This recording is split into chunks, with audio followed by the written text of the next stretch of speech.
many countries that are on the direction of Belt and Road Initiative are getting huge benefit. My country has a huge benefit.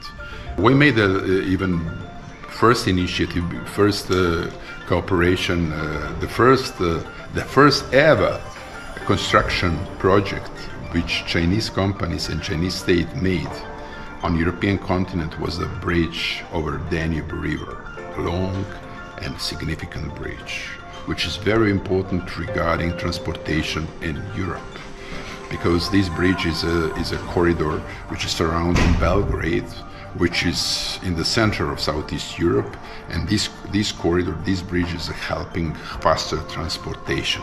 Since Italy is located in the middle of the Mediterranean Sea, and of course from the north of the country is interconnected with the Central and North Europe, it could be a perfect hub for communication and for trade. So the potentiality for Italy in playing a pivotal role in the Belt and Road is very high, both for connecting the south, I mean Northern Africa, Middle East, so the MENA region, and of Northern Europe. So a perfect hub for interconnect the shipping with the rail and freight.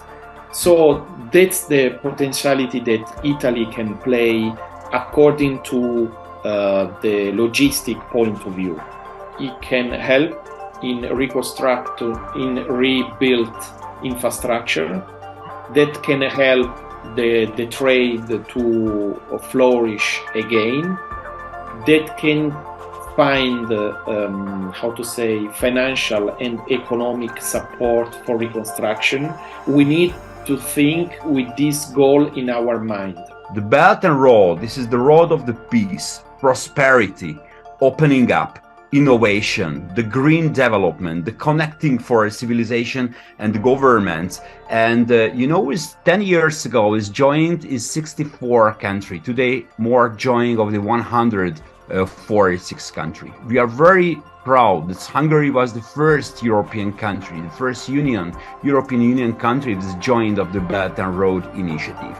And even, I think this Belt and Road Initiative is answer to the complexity, answer to the connectivity, and answer for the new sustainability. So this is why it's very important.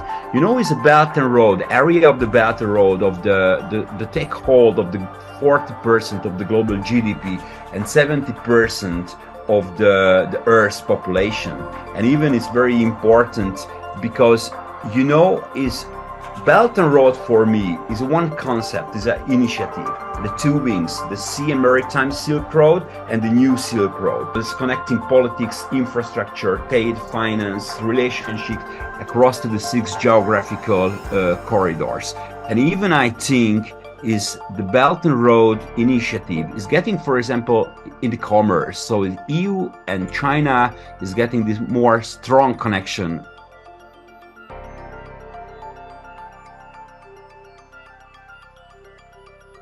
The Western media are following agenda Western politics. I hope that Western politics is going to be changing the direction more towards cooperation and mutual benefits that the Belt and Road Initiative is offering to everyone, not to be more focused on prejudices and to be focused on stacking this process, to blocking this process.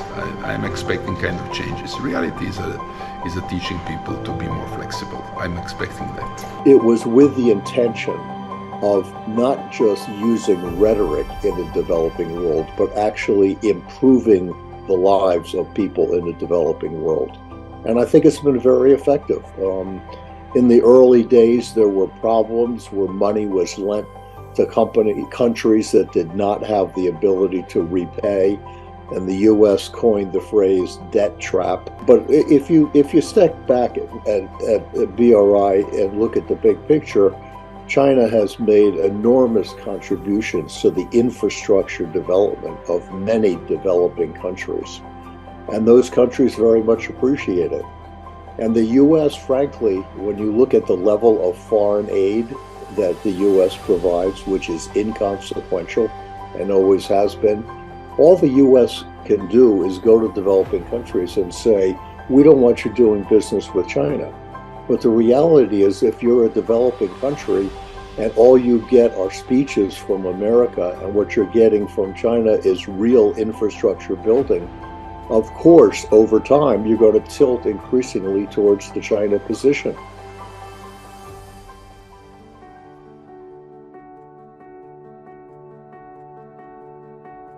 We are looking at the list of the 145 countries which are part of the BRI. We see that the geographical representation is covering all the globe. This is truly a global initiative. I thought when I read the speech of Xi Jinping in Astana that it is going to be something huge, of tremendous political and economic consequences. Within the process, going through stages, it came to hand in hand with the concept which Xi Jinping offered, the common destiny of the humankind. If we are to succeed, then we have to work for peace, we have to work for development, we have to work for a responsible attitude to the challenging problems, for example, climate change, environmental degradation, green development, and inclusiveness by involving countries on constructive cooperation instead of confrontation, instead of division, ideological or divergence in immediate political considerations. So this is what is attracting the participants to be actively involved in the BRI implementation. Let's have more Belt and Roads than we have today.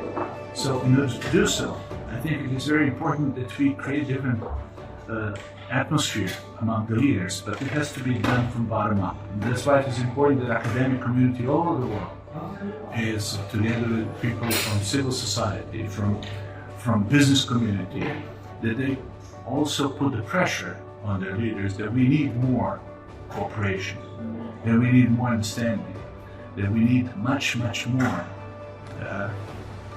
working together. And that's what I keep saying, because we live in a world which is used on zero-sum game, in which there are winners and losers, and then in the end we want to see who's going to take more out of the pie. It's not, let's say, growing. That pie, while we are fighting for that pie, who's going to be a bigger piece, that pie is shrinking in front of our eyes. And in the end we are all losers. So actually a zero-sum game is the game that ends in a lose-lose situation. That's what we have to change as a paradigm.